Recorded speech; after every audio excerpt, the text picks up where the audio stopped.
Hi there everyone, Robert Keeley here. So it's Pedals Fusion. Pedals Fusion has a couple questions for me and I'm really happy to answer them. I hope I can answer some of these. What's your top 10 favorite pedals?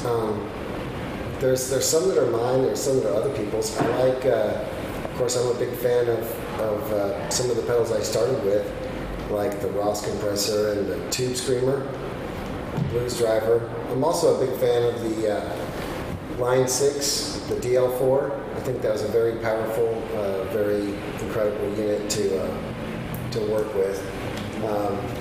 Some of my own favorites are the Oxblood, because we did a lot of design work in that, and it came out really quickly, and it sounds amazing. I like the Bubbletron that we do. The Bubbletron is a great dynamic effect, and it lets me simulate a bunch of Frank Zappa stuff that I really enjoy. So I really like the Bubbletron. Our new stuff is fascinating too, because we get to work with some people like Dan and Nick from that pedal show, and we got to do some stuff for the Caverns that's kind of big and spacey and stuff like that. So some of the new pedals are some of my favorites as well.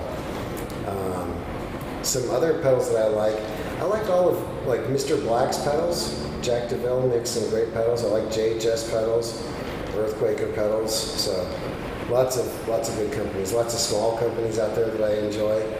So I don't know. I like a lot of effects. So the most precious music gear I own. Well, I don't own it anymore.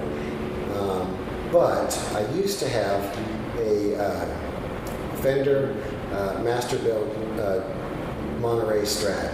And the interesting story about that piece of gear is that mine was prototype number 1, and John Mayer's was serial number 1.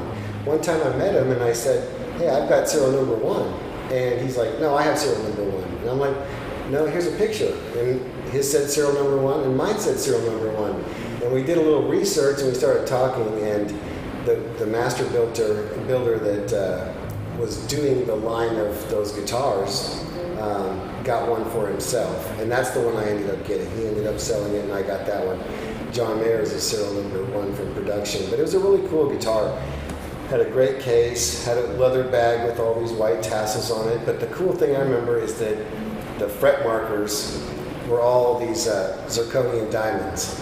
And so it was a pretty cool guitar. It's worth a lot of money now. I think they go for like 25 grand now. But I had a 1970 Stratocaster that was in perfect shape. I was born in 1970, so a lot of times you want to collect stuff that, you know, from your birth year. So that was a pretty cool piece. I have some really early big muffs, some that are on what's called perf board. So before they even had circuit boards, they put the parts in there and bend the legs. And so I think that those are probably, I don't know, maybe 1968, 69 big muffs. So those are pretty cool. I've got some Z-Vex effects that are hand painted by Laura Bennett and stuff like that.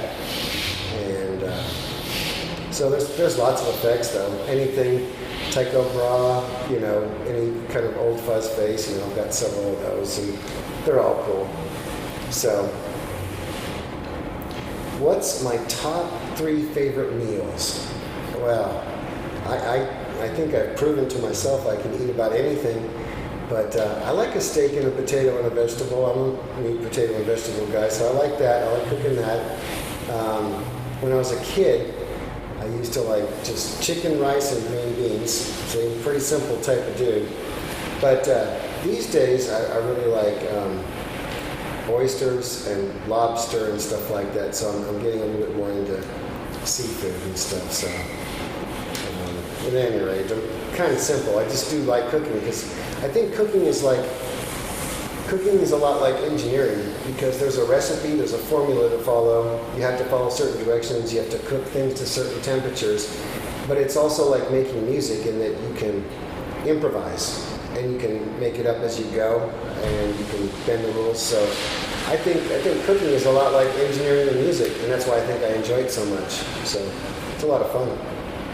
My favorite YouTube channels, besides Pedals Fusion, I don't know. I kind of like our channel a little bit, but that pedal show maybe. So there's lots of good ones on there. So if you had to make a Keeley pedal board with just Keeley Electronics pedals, which would you choose? Let's see, I would probably go like this. Compressor plus. Then I would pick something like the Monterey, because that has a fuzz face circuit in it. So if I needed to go directly into the guitar into that fuzz face, then I could do that. Then I would probably choose something like that Super Fat Mod. It's a blues driver. Again, it's really dynamic with your volume control. So I've got a little bit of drive and fuzz going on there. And then I would probably take either the Aux Blood or the D&M pedal, and that would probably be the end of my drives. I'd probably do something like, if I just wanted a simple pedal board, I'd probably do something like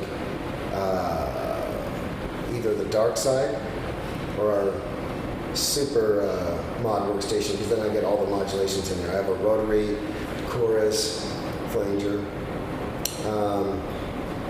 And then I'd probably use something like our Caverns pedal for a delay and reverb, and then I'd use the hook reverb on there. The hook reverb is really good.